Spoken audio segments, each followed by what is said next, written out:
Kembali di Kompas Siang bersama saya Francisco Don Asiano. Saudara, setelah sepekan bersidang, Majelis Kehormatan Mahkamah Konstitusi telah mendapat kesimpulan tentang kesalahan para hakim konstitusi dari laporan pelanggaran etik atas putusan syarat usia Capres-Cawapres. Majelis menilai putusannya bisa berdampak terhadap syarat pengajuan bakal Capres-Cawapres ke Komisi Pemilihan Umum Republik Indonesia. Selesai sudah pemeriksaan Majelis Kehormatan terhadap para hakim konstitusi. Yang terakhir diperiksa Jumat kemarin adalah Sang Ketua Mahkamah, Anwar Usman. Itu adalah kedua kali Anwar diperiksa majelis setelah Selasa lalu pemeriksaan perdana. Majelis juga menemukan banyak laporan pelanggaran terhadap Anwar. Kami sudah tuntas mengadakan pemeriksaan semua hakim dan bahkan ketua. Diakhiri dengan pemeriksaan kembali ketua, konfirmasi, mendengarkan pembelaan dirinya. Ya, tadi terakhir, jadi satu-satunya yang kita periksa dua kali ya Pak Ketua. Pertama karena banyak, 15 tuh yang melaporkan dia.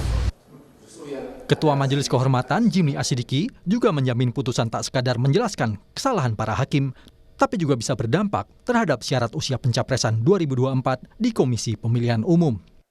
Lihat di putusan yang akan kami baca, termasuk jawaban terhadap tuntutan supaya putusan MK ini ya ada pengaruhnya terhadap putusan MK sehingga berpengaruh kepada pendaftaran capres, kan begitu. Nah itu juga salah satu pertimbangan mengapa kita putusan dibacakan tanggal 7. Adalah putusan tentang syarat usia seseorang bisa maju menjadi bakal calon presiden dan calon wakil presiden yang belakangan menggemuruh di Indonesia.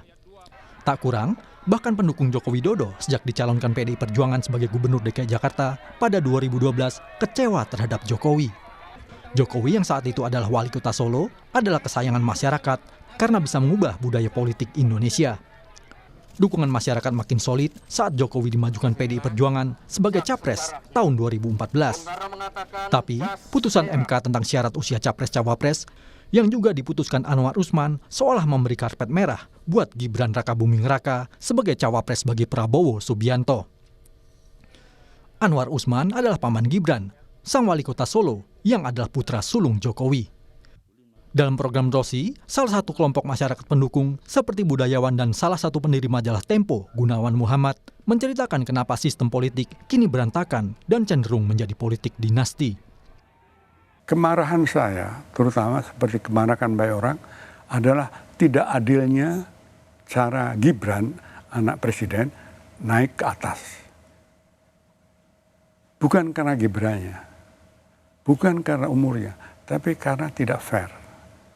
Dan ketika ini merusak sistem di kehakiman, terutama tingkat Mahkamah Konstitusi, itu berbahaya sekali. Karena nanti ketika kita membutuhkan mahkamah ini sebagai wasit yang tidak memihak, orang tidak percaya. Dan itu berbahaya sekali bagi suatu konflik yang tidak mungkin, tidak mustahil akan terjadi.